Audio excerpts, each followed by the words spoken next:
Hi, welcome to our channel of IGNOU Audiobooks, Indira Gandhi National Open University, Staff Training and Research Institute of Distance Education, STRIDE, Master's Degree Programs, Master of Arts, Distance Education, MADE, First Year, MD 411 Growth and Philosophy of Distance Education, Block 4 Distance Education in South Africa, Unit 1, Understanding Distance Education in Africa. 1.0 Objectives. Sentience. L. Discuss and elaborate the basic concepts and practices that are widely used by distance education practitioners across the world. L. Examine how and why most of these concepts and practices are relevant to the African continent and its people, and to their human capital development strategies. L. Analyze and argue how the good practices that can make distance education systems effective and sustainable in the African context, and L. Explain the role that information and communication technologies can play in promoting distance education systems. 1.1 Introduction. While discussing various aspects of distance education throughout this course, we come back again and again to the definition of various concepts in distance education. At the risk of being repetitive, we do so with the purpose of placing these concepts in the context of the issues and situations under discussion.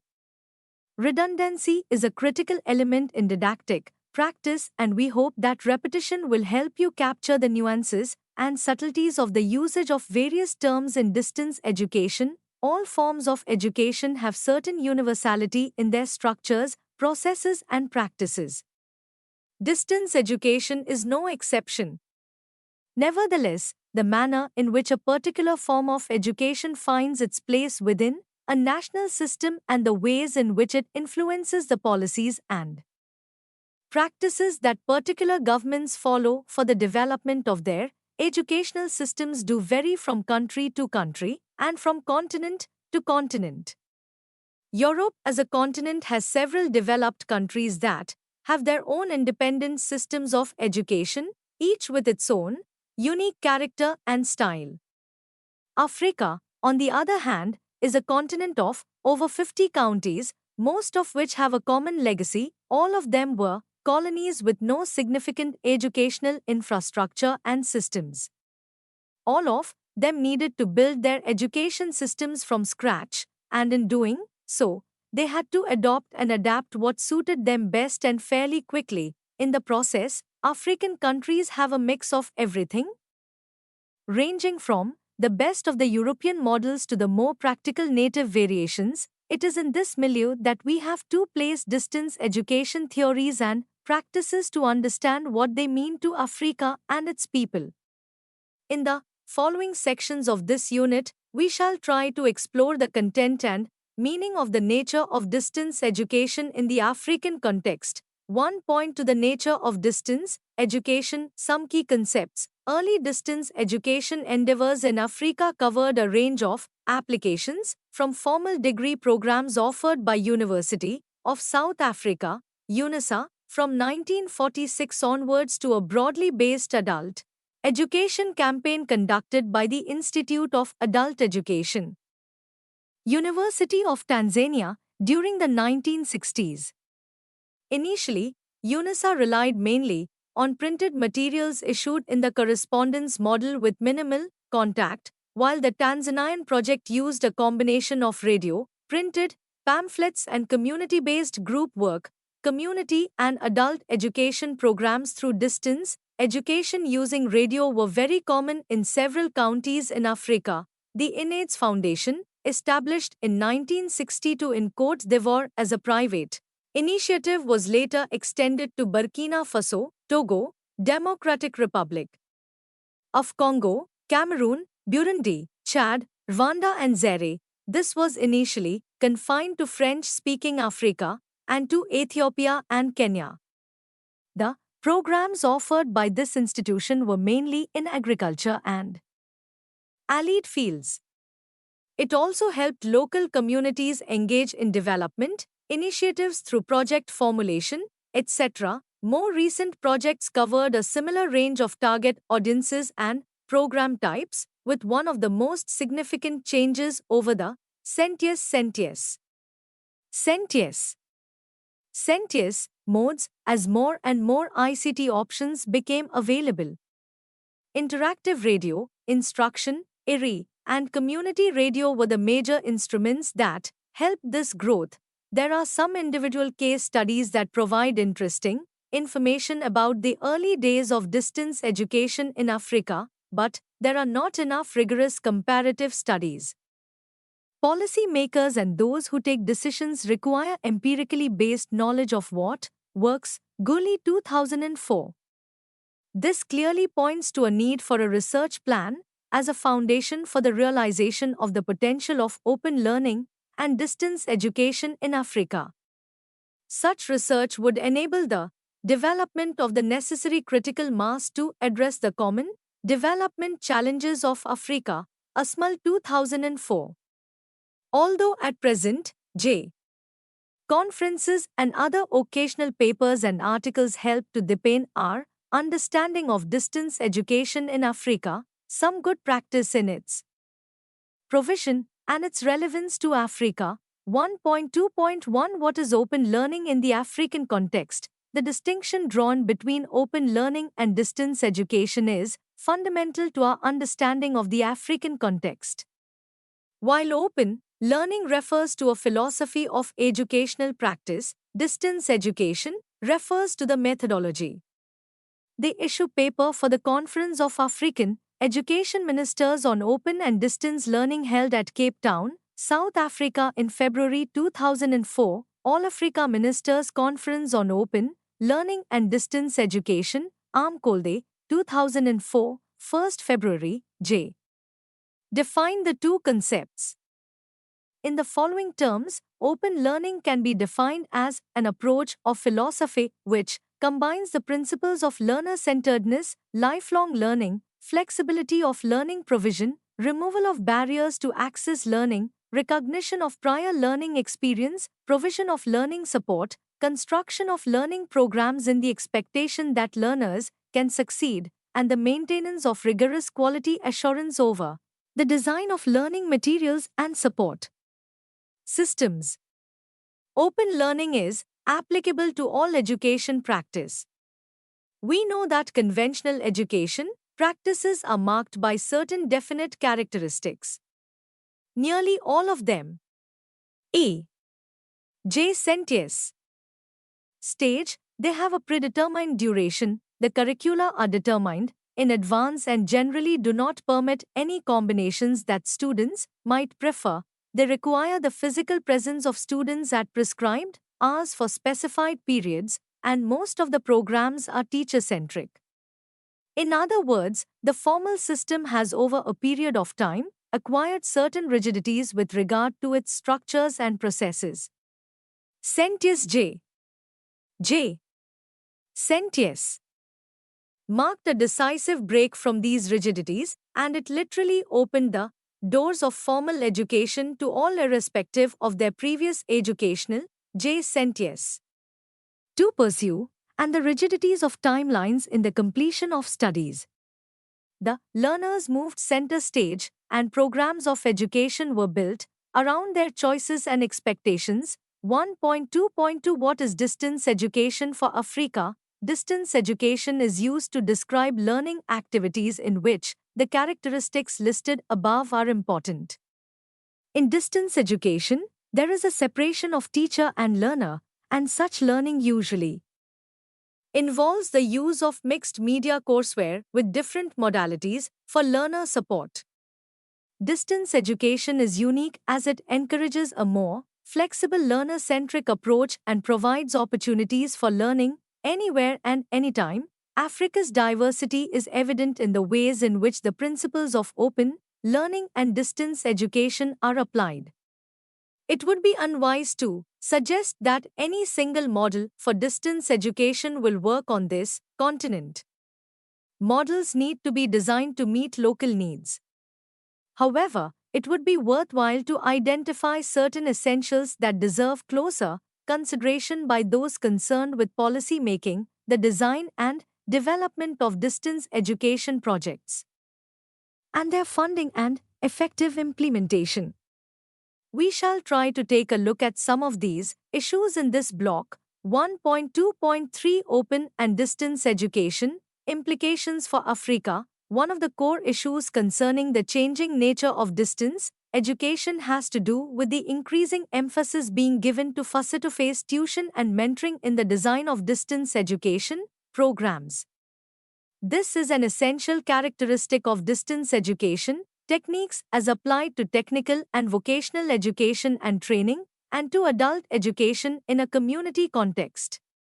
At the same time, contact students are making more extensive use of ICTs to access information without a teacher having to be physically present. Different views on this apparent convergence of distance and face-to-face contact education are reflected in the recent distance education discourse. According to Robert Ensu of the Institute for Social Studies, Netherlands, in formulating ICT policy, it is perhaps best to break with the dualism of distance and regular contact education and regard methods of education delivery as a continuum from purely independent study through guided collaborative online independent study at a distance with occasional face-to-face support to extensive face-to-face tuition where immediate interaction is essential. Professor Salim Badta of the Council on Higher Education, South Africa, provides another perspective. The continuum of education provision can be used to describe a range of educational practice in which educational provision can be located based on its mix of methods. The greater use there is of educational methods that assume temporal and/or spatial separation between students and educators, the more this provision will tend towards the distance education pole of the continuum. The more direct contact between educators and learners, the more it will tend towards the face-to-face pole. The reality is that all educational provision exists somewhere on this continuum, but cannot be placed strictly at either pole. What does it signify for the African countries? As we noted earlier, the population strength of most countries is not very large. Most of them will not be able to sustain dedicated open learning and distance education institutions. The choice will necessarily be to promote a mixed mode of educational provision in which conventional face-to-face programs for a small number of students coexist with distance education programs that can enroll large numbers. We shall have occasion to come back to this issue later in this block. 1.2.4 Convergence, Flexible Learning and Other Concepts. Convergence is a term that we hear a great deal about these days. As we have just noted, convergence of modes of delivery, that is, mixed use of distance delivery techniques and face-to-face instruction in all education is one type. The other is the convergence of technologies in which multimedia instructional packages that combine text, voice and image make a powerful tool in the delivery of education. These tools are being used increasingly in conventional education too.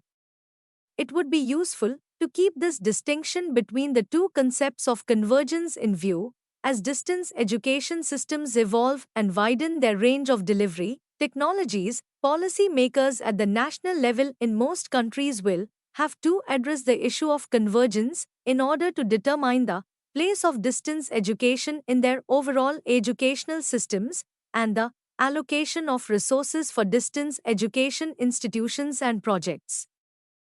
On the one hand, and to the entire education system for technology applications on the other. In educational theory and practice that began in the 1960s, emergence of education as a development indicator and transformation of higher education into mass education were two major features of the new paradigm. These global changes also coincided with the liberation era in Africa.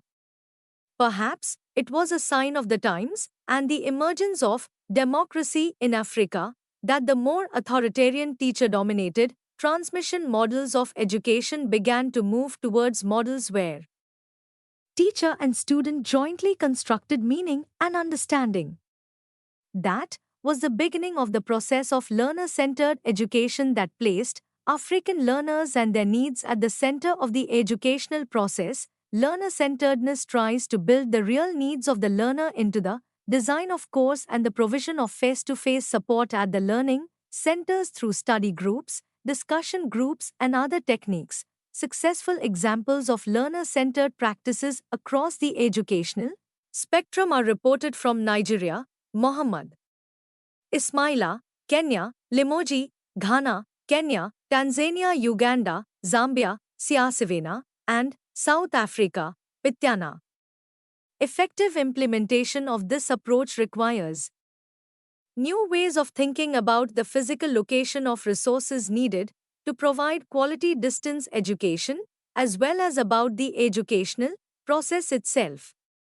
The key to self-sufficiency and sustainability in distance education, as in many other endeavors, is control and possession of the necessary material and human resources, flexibility.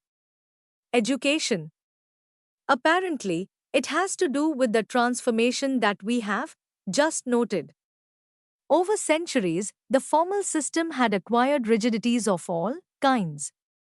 Course combinations, entry qualifications, age and other admission requirements all got frozen in time. Higher education became an almost exclusive privilege. Democratization of education, which, in fact, is inclusive education, required that the system opened up. That marked the beginning of building flexibilities into the system itself.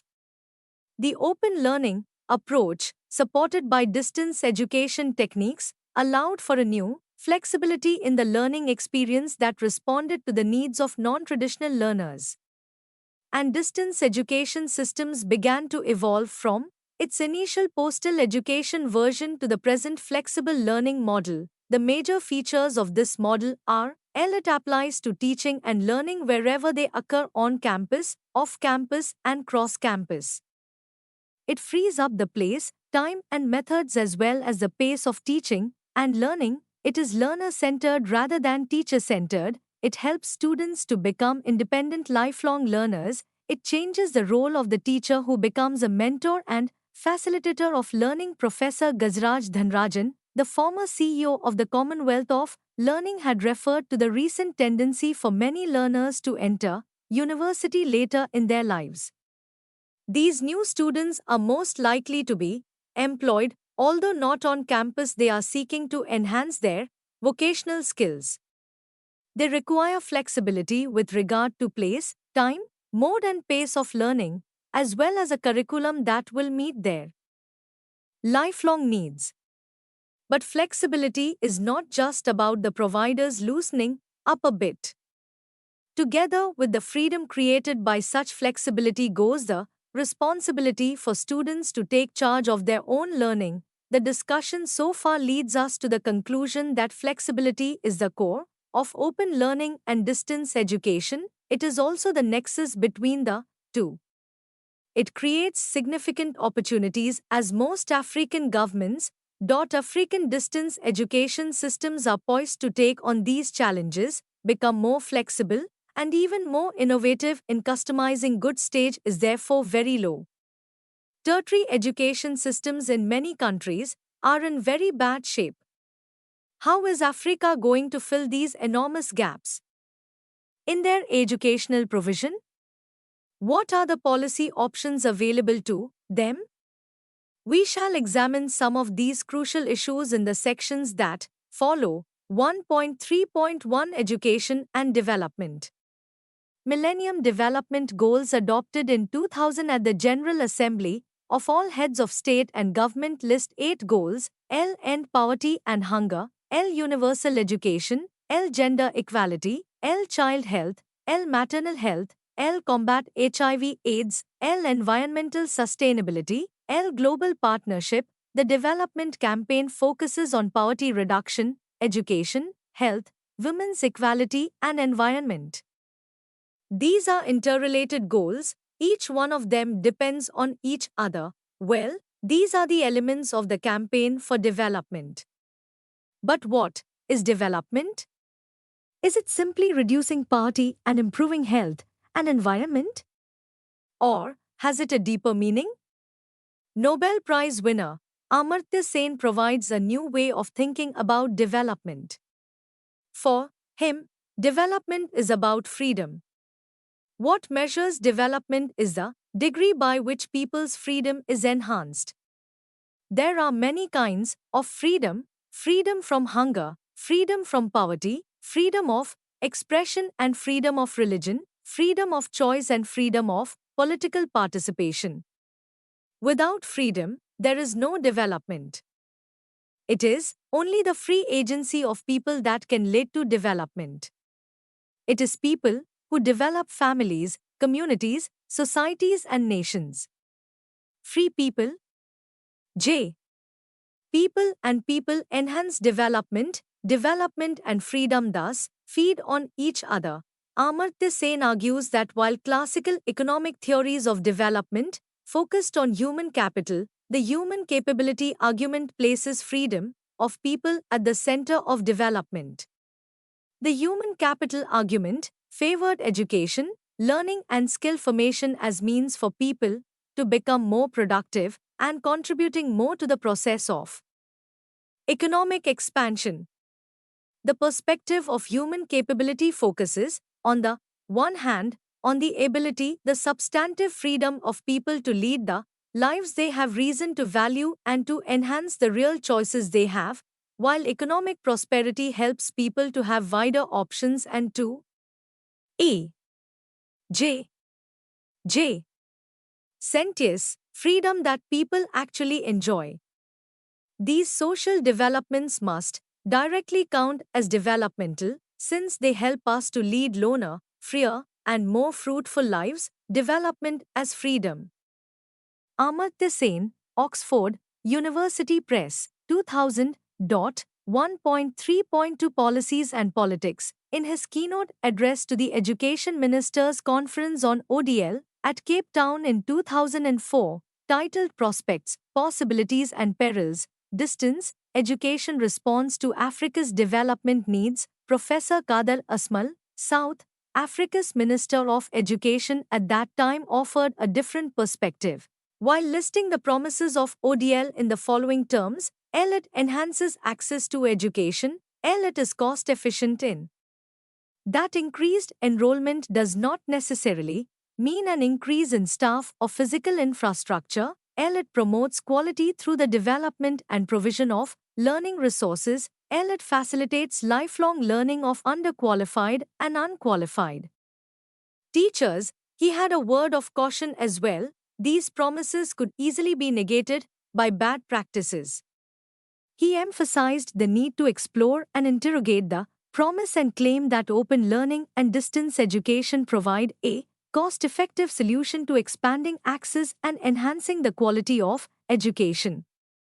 According to him, the guiding principles for this exploration should be L. Education and the act of learning is a profoundly social act, and L. Technology is not a panacea for the challenges that confront education and training on our continent. He advocated a critical approach.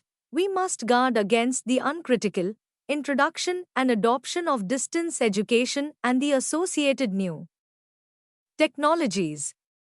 Unless we do so, we are in danger of once again turning our countries and continent into laboratories for educational experiments for external agencies, the failure of which in past decades has done untold damage to our educational systems. Africa has been in a prolonged crisis. In the West, Africa was called a continent in chaos. Political instability, bad governance, and chronic, internecine conflicts had plagued many countries for several years. Poverty and malnutrition has had its toll on human life.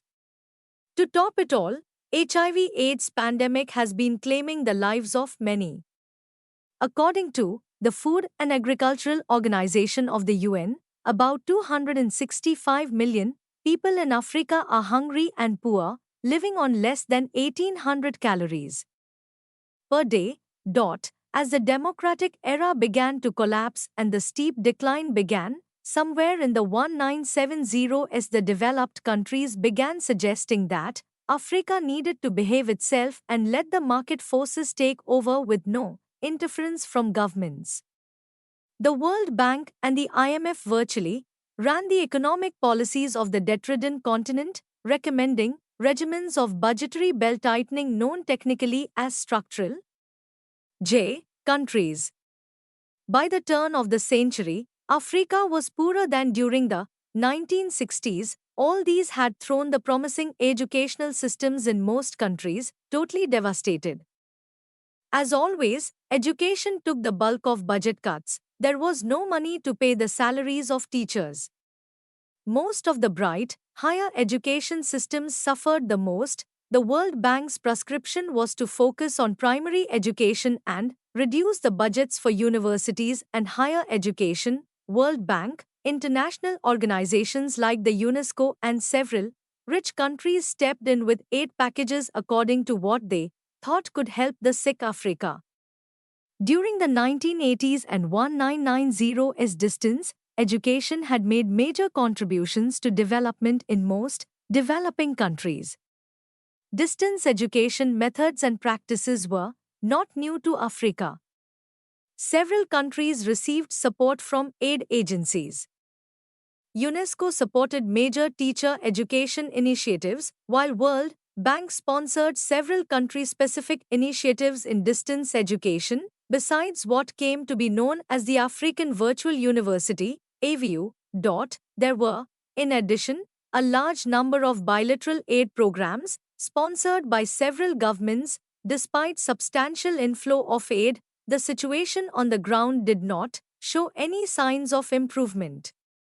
The outcomes of the many initiatives in education did not add up. The African Virtual University was a costly experiment in sophisticated technology sponsored by the World Bank in 1997. The aim of the project was to deliver programs of professional education developed by American universities to African students using satellite communication technology. Predictably, there were no takers for this expensive educational innovation. Several years later, the AVU project was handed over to the Africans in 2000. Located in Kenya, the AVU has in 10 years trained about 30,000 African students at the degree and diploma levels. This is not the place to go into a detailed critique of African economic development. Yet, it helps to understand the African mindset and the skepticism about distance education and technology intervention. And that explains the frustration of African leadership with educational innovations proposed by the developed West and the misgivings expressed by the South African education minister. Quoted at the beginning of this section, 1.3.3 Does Africa need distance education? The question of relevance of distance education to Africa still remains. Whatever the misgivings, distance education has proved its utility and effectiveness for developing countries in Asia, Latin America as well as the countries in the Caribbean and Pacific regions. Addressing the same conference at Cape Town, Sir John Daniel, then Additional Director General of UNESCO, made a powerful plea for distance education and its relevance for Africa. All the names, ranging from virtual learning and multimedia education to flexible learning, refer only to the single reality of distance education that enables providers reach out to more people at more places and at more times. Africa needs massive expansion of opportunities for learning by widening access to quality education at affordable cost. Distance education, in fact, is the outcome of the deconstruction of the education process into its component parts, namely design, planning, implementation and evaluation, and undertaken by specialists in each component through division of labor, instead of being carried out by a single teacher, necessary with interactive media. If a right balance between the two can be established, it can achieve economies of scale in providing quality education, and cost effectiveness. Interaction with part-time tutors can reduce tuition costs. The marginal cost in using interactive media like computer-assisted learning does not add to the cost with the increase in the number of learners. How are all these relevant to Africa, one might ask? The answer, according to Sir John Daniel, is institutions like the UNISA, now made up of Technikon Sa, Vista, University and the old UNISA itself, has over 200,000 students on its rolls pursuing distance education programs. The majority of all African students in higher education are also distance learners. University of Zimbabwe and the newly revived Nigerian Open University promise sufficiently large enrollments. The very low age participation ratio in higher education in Africa suggests major gaps in the higher education provision. If good quality education is provided at affordable cost, distance education provision can sustain itself. With the declining costs of independent learning media, computers, the cost of distribution of knowledge is dropping. The availability of course material free of cost on the websites, open source materials of several well-known institutions can help virtual universities like AVU and Colonel's WASC provide quality education at reasonable cost. One of the gravest problems that Africa faces is the acute shortage. Augment their teacher training systems by using distance education methods. The digital divide is no excuse for not making any effort at technology applications. Use of computers for teaching and learning. J. Sentius. To catch up, and it need not and should not give up, the demographic changes in Africa have been quite unlike in much of the rest of the world. Due to a combination of circumstances, environmental, Sentius, with a population half of which is less than 20 years of age, and the growth of population continues to rise at an alarming rate. The result is that governments are unable to build school systems fast enough to absorb the increasing numbers of primary, secondary, and college level students. These young people are eager to find educational opportunities world, a need that can effectively be addressed by distance education systems. Zain L. Burge in Tajore, April 2007. Burge goes on to argue that the high level of interinstitutional cooperation that is necessary for the success of distance education in SSA demands common national strategies for institutions organizing day programs and the governments and institutions that help shape them. Radio, communication, postal services, telecommunication, and schools should all get orchestrated in a fluid system. When governments get education, its relevance and inevitability in the African context is beyond dispute. 1.4 Elements of good practice. Good practices are commonly accepted practices within the higher education community that enhance institutional quality. It is a positive action that must be successful, innovative, have a possible multiplying effect or transference to other institutions, and be sustainable. 1.4.13 Pillars of distance education. In broad terms, good practice in distance education in Africa rests on the three pillars of distance education: course design and development, learner support, and administration. Policy makers can support distance education by creating an environment that encourages integration of these three pillars at institutional level within a comprehensive national distance education policy framework. In South Africa, for example, a distance education quality standards framework has been in place since 1996. This framework sets out a list of criteria that a distance education institution must adhere to in its program development and delivery. Yet, there have been instances of breaches of these practices by institutions. For instance, studies have found that too few teachers have been coordinating too many courses, the systems for appointment of and payment to part-time teachers had no adequate administrative support, programs were developed with no clear idea about possible beneficiaries. There was mismatch between their levels, duration, and the national qualification framework requirements for employment. The contents were incoherent and the learning packages were disorganized. There were delays in distribution of materials and inadequacies in monitoring. Glennie Welch. Good administrative practice requires that a number of interrelated systems operate efficiently in support of teaching and learning. These include systems for marketing and recruitment, student registration, examination, administration, student records, financial administration, the management of dispersed tuition and mentoring, the management and administration of staff including decentralized and part-time staff, the production and distribution of courseware, and the management of the underlying ICTs necessary for both administration and teaching. In order to ensure the sustainability of a distance education enterprise, these and other systems have to be carefully designed and maintained. Every step in each process needs to be carefully thought through and organized. Elements of industrial practice with its division of labor need to be introduced into distance education management. Although this is not CENTES is a prerequisite for student satisfaction and success, course design and development lies at the heart of the educational process. Good practice requires a high level of expertise in curriculum development, course design, courseware design and development, and assessment of learning.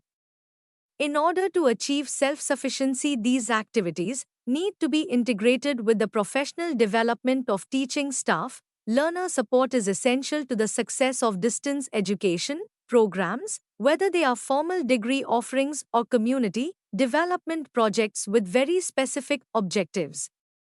Examples of learner support practices range from online chat groups and telephone support to tutorial sessions in learning centers and informal work groups in the community or workplace. One of the most significant elements of good distance education practice that differentiates it from traditional correspondence courses is the personal contact and learning achieved through learner support.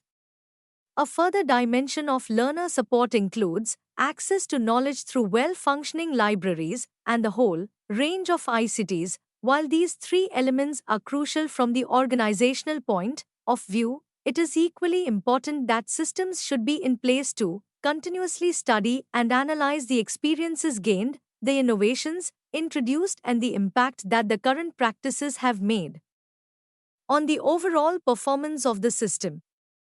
Systematic research and documentation are thus critical to the growth of distance education systems. There are several organizations in Africa that are engaged in such research. Notable among them is the South African Institute for Distance Education, SAID, that was established in 1992 to promote open learning principles and the quality of the distance education provision through systematic research and investigations. 1.4.2 Sustaining distance education systems. The long-term sustainability of distance education enterprises can only be assured if these systems and processes are continuously evaluated and improved upon within an institutional ethos of accountability and good governance. Having said this, it would be worthwhile to look at some of the successful distance education programs and the practices they follow. The best D programs are those that partner with universities outside Africa, especially those in the United States, Europe and Asia, that have set up campuses in Africa. This allows sharing of resources and offering high-quality courses to students. For instance, students at AVU in Kenya take online classes at MIT. The FORCed program in Benin permits students to take classes at McGill University in Canada, and the RISAFAT program in Djibouti connects teachers for training at French universities. Durkwa, 2000. The most successful programs also take advantage of the resources offered by international donor and development community, including the World Bank and UNESCO. They also partner with several agencies and associations in Africa that support distance education programs. Successful programs primarily depend on print media, supplemented with communication by radio, text, and email. They do not rely heavily on e learning systems. They do nevertheless try to induct as much of modern ICTs as they can by building digital libraries in partnership with those who run such libraries and establishing networks of tutor-led learning centers or cyber cafes. These learning centers provide access to learning materials and listening viewing facilities as well as opportunities for interaction with tutors and peer groups, and in short, good practices for success in distance education are cooperation and collaboration with partner institutions, sharing resources, ensuring adequate financial support, and creating and maintaining satisfactory learner support systems to sustain learner interest. 1.4.3 Technology versus tradition. Africa now offers to fine examples of running good distance education programs, one using traditional methods and the other using modern technologies. UNISA, using traditional methods of printed texts, correspondence, and minimal contact lessons, has now an enrollment of over 200,000 students and continues to grow. The African Virtual Centius, substantially serving all of Africa with a high level of integration of ICTs in its distance education delivery. Since 2000, it has trained 30,000 students at the degree and diploma levels. Its programs are still not easily affordable, but it has obviously come to stay. As Birch puts it, the difference between AVU and UNISA is that while AVU uses technology to teach technology, UNISA uses traditional methods to teach traditional subjects, in addition to some IT and engineering. 1.5 The role of technologies. The South African Education Minister's remarks quoted above concerning the social dimensions of learning and the idea that ICT is not a panacea for the challenges to distance education in Africa provide a backdrop when considering technology applications for education delivery in J. And communication technologies are probably a necessary step to improve education, but it is certainly not a sufficient step. 1.5.1 Early uses of technologies in Africa. Africa has a long history of using communication technologies for education and development. According to a World Bank Working Paper, 2002, these technologies are increasingly being used to widen access, improve the effectiveness of teaching, and extend the outreach of programs at different levels of education in sub-Saharan Africa. The paper mentions several instances of interactive radio instruction, IRI, educational television, and use of computers at the level of primary education, and extensive use of these and other forms of more sophisticated ICTs like video technology, satellite communication, and internet in the secondary, tertiary, and teacher education programs in Africa. According to the World Bank, the cost of technology-based programs is determined by the following aspects. The cost of the hardware represents about a quarter of the total cost. As distance education systems have higher fixed costs and lower variable costs, they can achieve economies of scale if the numbers are high. Technologies with higher fixed costs and lower variable costs, such as radio, can be inexpensive if they serve large numbers of students and the recurrent costs are manageable, and technologies with higher variable costs, such as personal computers that work in conjunction with conventional teachers, may improve quality, but they may be prohibitive at the primary school level, where teacher supervision is a requirement. A literature survey on policy and practice in open and distance learning, commissioned by the ADIA Working Group on Distance Education and Open Learning in 2002, found that among the Anglophone countries, 96% of the institutions used print, higher technologies like audio conferencing, satellite communication, internet, etc., L among the francophone countries, print medium was used by 88%, communication by 18 to 34%. Among the lusophone countries, 90% used print, 70% used radio. The survey covered over 140 institutions, and the finding clearly establishes the wide use of available technologies in the delivery of distance education programs. 1.5.2 Closing the digital divide. We have noted elsewhere that African countries have been lagging far behind other countries in terms of access to and use of modern ICTs. In the 1990s, for instance, not more than a dozen countries in Africa had access to internet. The use of personal computers was very low. Even where internet was available, connectivity was a major problem. This divide between Africa and the rest of the developed world was described as the digital divide.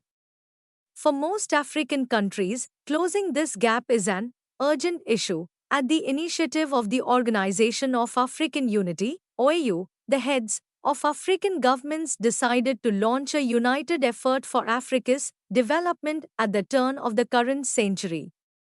The new initiative, called New Partnership for African Development, NEPAD, was launched in 2001.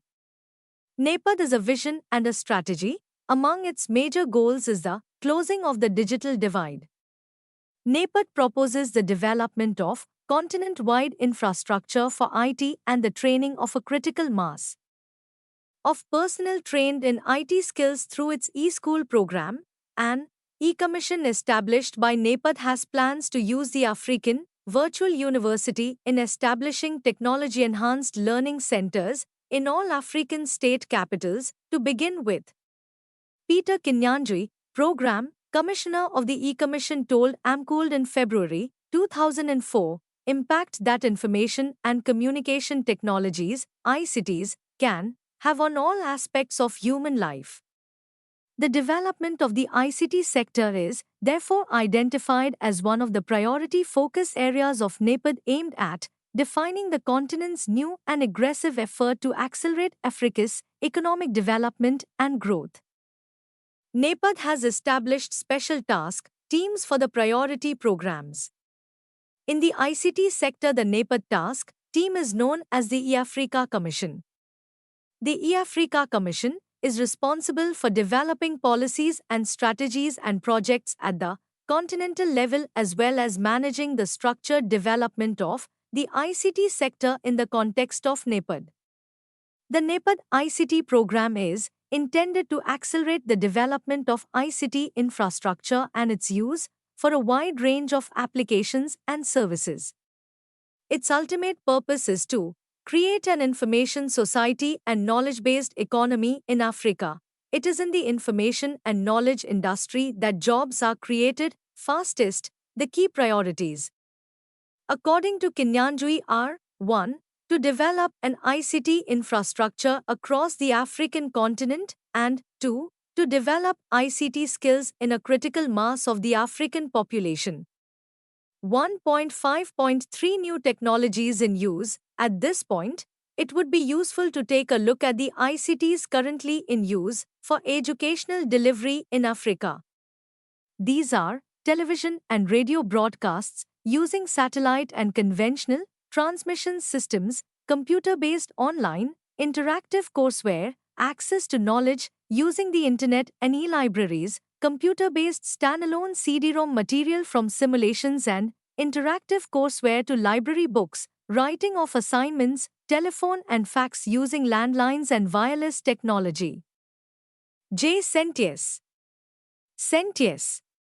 Technology component in the delivery of the largest distance education provider in Africa, UNISA, is only nominal.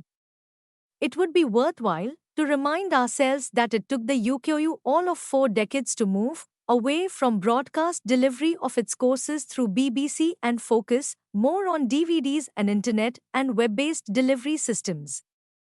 In Africa, a beginning has been made, and the question is, can Africa sustain it? J. Sentius. Ourselves that the availability of a particular technology is not the sole Determinant of a successful distance education program. 1.5.4 Technology integration in distance education. We just mentioned that no technology, by itself, can sustain or assure the success of distance education. Nor do we use technology for its own sake. If we are serious about technology enhanced learning, we need to integrate the tools provided by technology into the teaching and learning processes.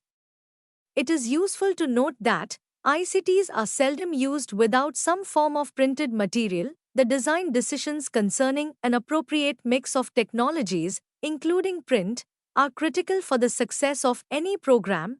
The design and technology mix used must take the situation of the target group into account. The potential of a specific technology must not be judged in terms of its capability alone, but in the context of the human, economic, and physical environment it serves. Great benefits can be realized with relatively unsophisticated technology. The cost, both to the learner and the institution, of using a particular technology is a major factor in its viability and sustainability. Partnerships with international development agencies and the private sector can help meet infrastructure and program costs. Decentralized learning centers equipped with adequate ICT facilities are necessary for learner access. Computers sometimes create bigger problems than they solve. Both staff and students have to learn to use technology, and learners have to take charge of their own learning. Satellite technology, as an alternative to landlines and conventional broadcasting, offers viable means of reaching African learners and learning. There are no easy answers to the complex issue of determining the suitability of any particular kind of ICTs for education delivery in Africa.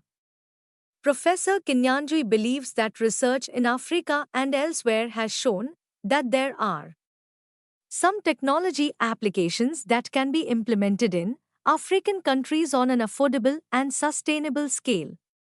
In support of this view, he mentions the successful projects in teacher development, maths, science, and technology teaching in secondary schools, quality improvement projects in primary schools through SchoolNet project, and expansion of access to tertiary education. In his opinion, these applications offer the least risk for decision makers and warrant further investigation into their appropriateness in specific situations. 1.6 Summary. J. Sentius view of what distance education provision means to African countries generally. Africa was one of the first countries that had set up a distance education university, the University of South Africa, UNISA. Though UNISA continues to be a major distance education provider in the world, most countries in the continent are languishing for want of adequate educational opportunities for their people. The human development record of most countries is poor. Nearly all of them require massive expansion of their education systems at all levels. Conventional means of building schools and colleges, recruiting and training teachers, and enrolling students are no longer an option for most countries. They have to go for innovative methods like distance education and open learning systems to catch up with the rest of the world. We have focused our J. Sentius concepts and practices followed by open learning and distance education systems across the world and the policies and practices that Africa must promote to make these innovative systems integral to their educational provision. We have also briefly touched upon the role that modern technologies can play in making that possible. Thank you for watching. We will see you in the next video with next chapter.